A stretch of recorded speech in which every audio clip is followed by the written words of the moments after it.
सोचिए, अगर किसी कंपनी के लिए जो सबसे बड़ी चुनौती हो वही उसकी सबसे बड़ी ताकत बन जाए।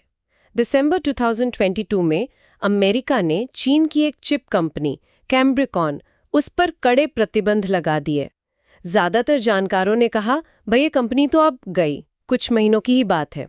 लेकिन फिर कुछ ऐसा हुआ जिसने सबको हैरान कर दिया। 2025 की पहली छमाही के नतीजे आए। कैम्ब्रिकॉन न सिर्फ टिकी रही बल्कि उसने 2.88 बिलियन युआन का जबरदस्त रेवेन्यू कमाया और 1.38 बिलियन युआन का नेट प्रॉफिट भी। अब सवाल यह है कि ये हुआ कैसे।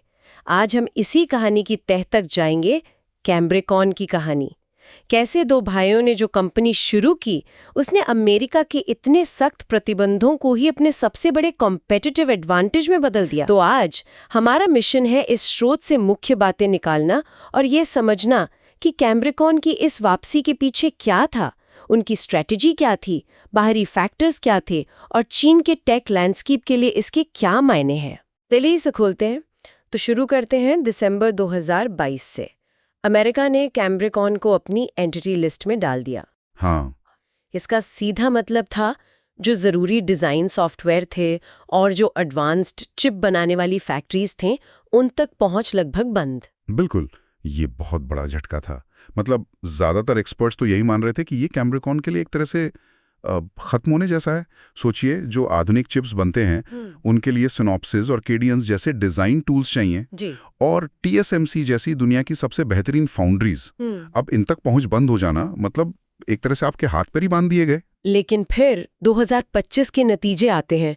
2.88 billion yuan revenue, 1.38 billion yuan मुनाफा।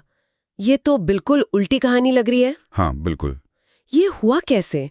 शायद इसकी जड़ें कंपनी की शुरुआत में ही छिपी हैं। कैम्ब्रिकॉन को शुरू किया था दो भाइयों ने, चेन तियानशाई और चेन युनजी। दोनों चीनी विज्ञान अकादमी मतलब चाइनीज एकेडमी ऑफ साइंसेज से निकले थे और उनके दिमाग में एक बहुत साफ विजन था। हाँ, उनका लक्ष्य बिल्कुल स्पष्ट था। वो चाहते थे कि चीन जो चिप्स के लिए दूसरे देशों पर इतना निर्भर है, वो निर्भरता कम हो। अकादमी में रहते हुए ही उन्होंने डियाना नाम से चिप्स की एक सीरीज बना ली थी। और ये सिर्फ कोई कागजी रिसर्च नहीं थी, ये असली काम करने वाले चिप्स थे जो न्यूरल नेटवर्क चलाने में उस वक्त के जो भी विकल्प थे उनसे कहीं तेज थे और बिजली भी कम लेते थे। चेन तियानशी का मानना था, और उन्होंने ये कहा भी, कि सिर्फ अकादमिक रिसर्च करते रहने से चीन की निर्भरता खत्म नहीं होगी। असली बदलाव तब आएगा जब ऐसी चिप्स बने जिन्हें कंपनियां खरीद सकें, इस्तेमाल कर सकें, जो एनवीडिया और इंटेल जैसों का मुकाबला कर सकें। सही। इसीलिए उन्होंने अकादमी छोड़कर बिजनेस शुरू करने का फैसला किया। नाम रखा कैम्ब्रिकॉन। ये नाम कैम्ब्रियन पीरियड से प्रेरित था, धरती के इतिहास का वो दौर जब जीवन में अचानक बहुत तेजी से विविधता आई थी। हाँ, वो एआई चिप्स में वैसी ही क्रांति लाना चाहते थे।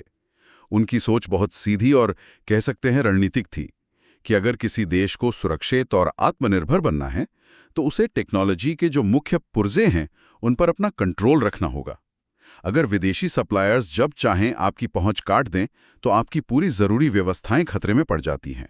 और ये सिर्फ कोई थ्योरी नहीं थी। नहीं, बिल्कुल नहीं।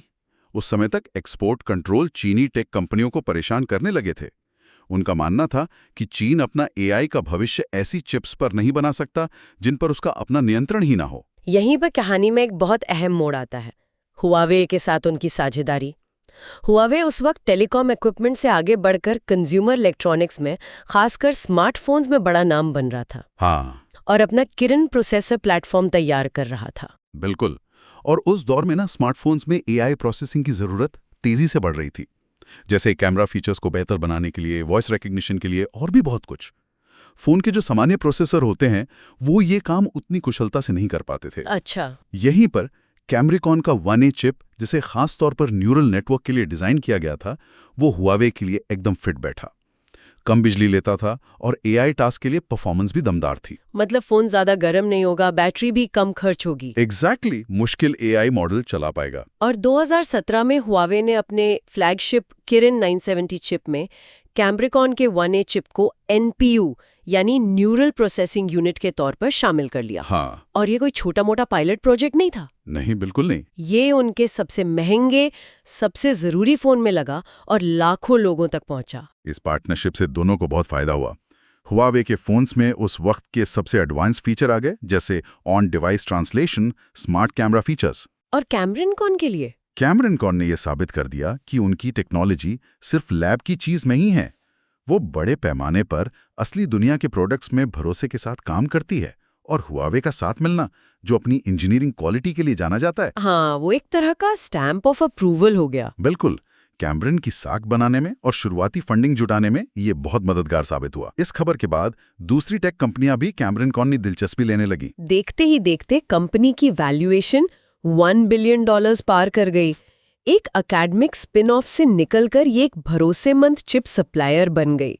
लेकिन क्या ये सफलता सिर्फ हार्डवेयर की वजह से थी या कुछ और फैक्टर्स भी काम कर रहे थे? हाँ, ये एक अच्छा सवाल है। देखिए, हुआवे का साथ मिलना बहुत बड़ी बात थी, लेकिन जैसा कि बाद में पता चला, सिर्फ एक बेहतरीन चिप बना लेना ही काफी नहीं होता। ग्राहकों को लंबे समय तक अपने साथ जोड़े रखने के लिए कुछ और भी चाहिए होता है। और ठीक इसी समय जब कैमरिकॉन आगे बढ़ रही थी, चीन में भी माहौल तेजी से बदल रहा था। ऐसा लगता है जैसे कई ताकतें एक साथ कैमरिकॉन के हक में काम कर रही थीं। बिल्कुल बिल्कुल। 2018 आते आते 3 बड़ी चीजें हो रही थीं जिसने कैमरिकॉन के लिए रास्ता आसान कर दिया। पहली थी चीन की मेड इन चाइना 2025 नीति। हाँ, ये बहुत चर्चा में थी।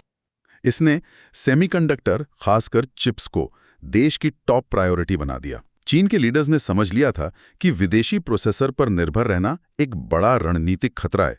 इस नीति के तहत घरेलू चिप सप्लाई चेन बनाने के लिए भारी संसाधन लगाए गए और कैमरिकॉन अपने एआई चिप्स के साथ इस आत्मनिर्भरता वाले लक्ष्य में एकदम फिट बैठती थी। ये तो पहली बात हुई। दूसरी? हाँ, दूसरी बात, एआई का इस्तेमाल हर जगह तेजी से बढ़ रहा था। कंपनियां ये समझ रही थीं कि एआई के जो मुश्किल काम हैं वो सामान्य सीपीयू से नहीं हो सकते। इसके लिए खास तौर पर बने एक्सेलरेटर्स चाहिए। इसने कैमरिकॉन जैसे स्पेशलिस्ट खिलाड़ियों के लिए बाजार खोल दिया। ओके, और तीसरा फैक्टर? तीसरा, अमेरिका और चीन के बीच बढ़ता हुआ तनाव। इसने विदेशी, खासकर अमेरिकी चिप्स पर निर्भर रहने के खतरे को और ज्यादा उजागर कर दिया। चीनी कंपनियों को डर लगने लगा कि कहीं उनकी सप्लाई लाइन अचानक बंद ना हो जाए। इसमें इन्वेस्टर्स और ग्राहकों का कैमरिकॉन को देखने का नजरिया ही बदल दिया। अब बात सिर्फ चिप की स्पीड या कीमत की नहीं रह गई थी, अब सप्लाई की स्थिरता और सुरक्षा भी एक बड़ा मुद्दा बन गया था। कई कंपनियां कैमरिकॉन की तरफ शायद इसलिए भी गई क्योंकि वो एक सुरक्षित घरेलू विकल्प था। इसमें सरकारी मदद का भी बड़ा हाथ रहा होगा, है ना? निश्चित रूप से। राष्ट्रीय सेमीकंडक्टर फंड जैसे जो सरकारी फंड थे, उनसे पैसा मिला, साथ ही रिसर्च में मदद मिली, मैन्युफैक्चरिंग में मदद मिली और सबसे जरूरी, शुरुआती ग्राहक मिलने में मदद मिली। अच्छा, जो अकेले दम पर हासिल करने में शायद सालों लग जाते। सरकारी कंपनियां, यूनिवर्सिटीज वो उनके चिप्स इस्तेमाल करने लगी। इससे कैमरिकॉन का मैसेज भी बदला। वो अब सिर्फ चिप नहीं बेच रहे थे, वो कह रहे थे कि हम चीन को तकनीकी आत्मनिर्भरता दिलाने में मदद कर रहे हैं।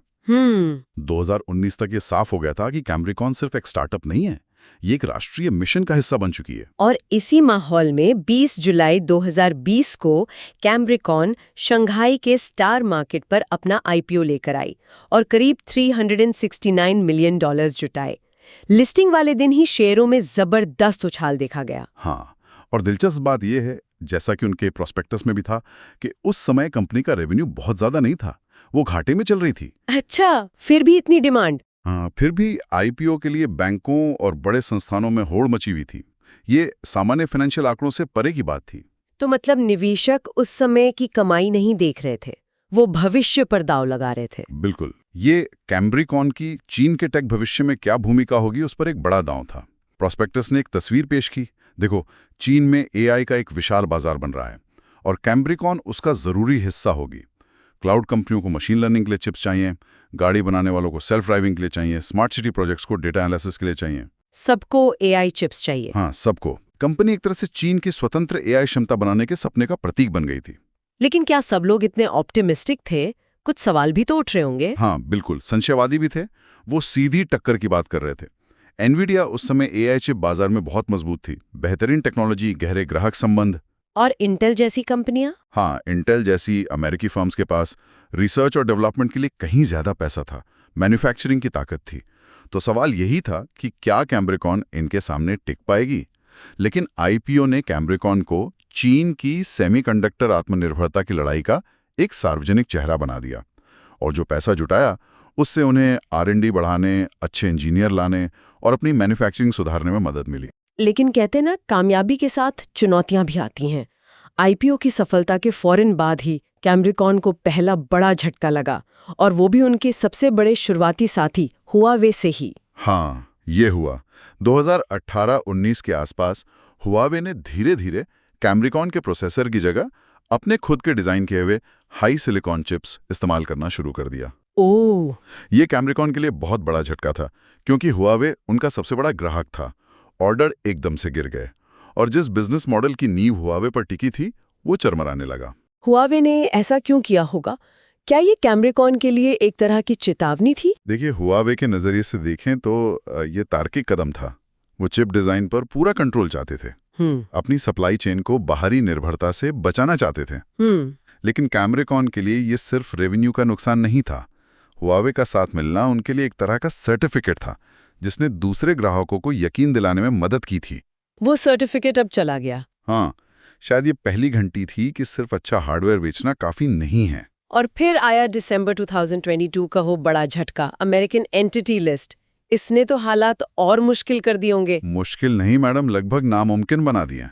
इसने सिनॉप्सिस और कैडेंस जैसे सबसे एडवांस्ड इलेक्ट्रॉनिक डिजाइन ऑटोमेशन यानी EDA सॉफ्टवेयर उन तक पहुंच छीन ली। ये सॉफ्टवेयर तो चिप डिजाइन की जान होते हैं। बिल्कुल, और साथ ही दुनिया की सबसे बेहतरीन चिप बनाने वाली फैक्ट्री TSMC उसके साथ काम करने पर भी रोक लगा दी। ओह, इसका मतलब कैमरिकॉन को SMIC जैसी घरेलू फाउंड्री पर निर्भर होना पड़ा, जिनकी टेक्नोलॉजी TSMC से कई पीढ़ी पीछे है। उन्हें पुरानी और कम कुशल मैन्युफैक्चरिंग प्रोसेस इस्तेमाल करनी पड़ी, जिससे चिप की परफॉर्मेंस या बिजली की खपत पर असर पड़ सकता था।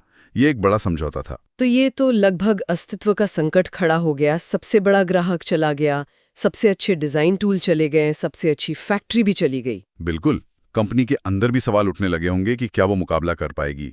निवेशकों का भरोसा डगमगाने लगा। विश्लेषक भी बटे हुए थे। कुछ का कहना था कि अमेरिकी टेक्नोलॉजी का नुकसान इतना बड़ा है कि कंपनी शायद उभर ही नहीं पाएगी। दूसरों का मानना था कि यह संकट शायद चीन को अपने घरेलू विकल्प तेजी से विकसित करने पर मजबूर कर देगा। अमेरिकी नीति का मकसद साफ था, AI और चिप्स में चीन की बढ़त को रोकना, और कैमरिकॉन जैसी कंपनियां निशाने पर थीं। यहीं पर कैमरिकॉन ने वो किया जो शायद किसी ने सोचा नहीं था। उन्होंने इस मुसीबत को ही अपना हथियार बना लिया। श्रोत ही बताता है कि उन्होंने प्रतिबंधों को ही एक सुरक्षा खाई, एक मोट में बदल दिया। ये कैसे किया उन्होंने? हाँ, ये कहानी का सबसे दिलचस्प मोड़ है। उन्होंने एक बात समझी कि टेक की दुनिया में बड़ी कंपनियां सिर्फ बेहतर हार्डवेयर बनाकर नहीं जीतती हैं, वो एक पूरा इकोसिस्टम बनाकर जीतती हैं, जिससे डेवलपर और ग्राहक बंध जाते हैं। जैसे एनवीडिया का कूड़ा। बिल्कुल सही। एनवीडिया का AI में दबदबा सिर्फ इसलिए नहीं है कि उसके GPU सबसे तेज हैं, बल्कि उसके कूडा सॉफ्टवेयर प्लेटफॉर्म की वजह से है। कूडा ने डेवलपर्स के लिए एनवीडिया के हार्डवेयर पर AI एप्लीकेशन बनाना बहुत आसान कर दिया है। हाँ, मैंने सुना है कूडा का इकोसिस्टम बहुत मजबूत है। बहुत। अगर कोई डेवलपर उसमें कोड लिखता है तो वो कोड कई अलग अलग एनवीडिया GPU पर चल जाता है। उन्हें अच्छे टूल्स मिलते हैं, डॉक्यूमेंटेशन मिलता है, एक बड़ा डेवलपर समुदाय मिलता है। तो उसे छोड़कर कहीं और जाना मुश्किल हो जाता है। हाँ, इसे छोड़कर किसी दूसरे हार्डवेयर पर जाने का मतलब है कोड दोबारा लिखना, टीम को नई ट्रेनिंग देना, पूरा वर्कफ्लो बदलना।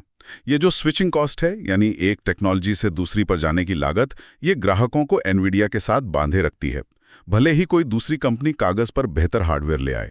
तो कैमरिकॉन ने इसी से सबक सीखा। बिल्कुल, उन्होंने एनवीडिया के आर्किटेक्चर की नकल करने या इंटेल के स्पेसिफिकेशंस का पीछा करने के बजाय एक अलग रास्ता चुना। उन्होंने तय किया कि वो दुनिया भर में कूड़ा को हराने की कोशिश नहीं करेंगे, बल्कि चीन के अंदर जो घरेलू डेवलपर्स हैं और क्लाउड यूजर्स हैं, उनको अपने सॉफ्टवेयर स्टैक और गहरी साझेदारियों से लॉक इन करेंगे। उनका लक्ष्य बन गया चीन के लिए AI चिप्स का एंड्रॉयड बनाना। AI चिप्स का एंड्रॉयड, ये सुनने में तो बहुत बड़ा लगता है। इसका मतलब क्या था असल में? इसका मतलब था सिर्फ चिप्स नहीं बेचना, बल्कि एक पूरा सॉफ्टवेयर प्लेटफॉर्म खड़ा करना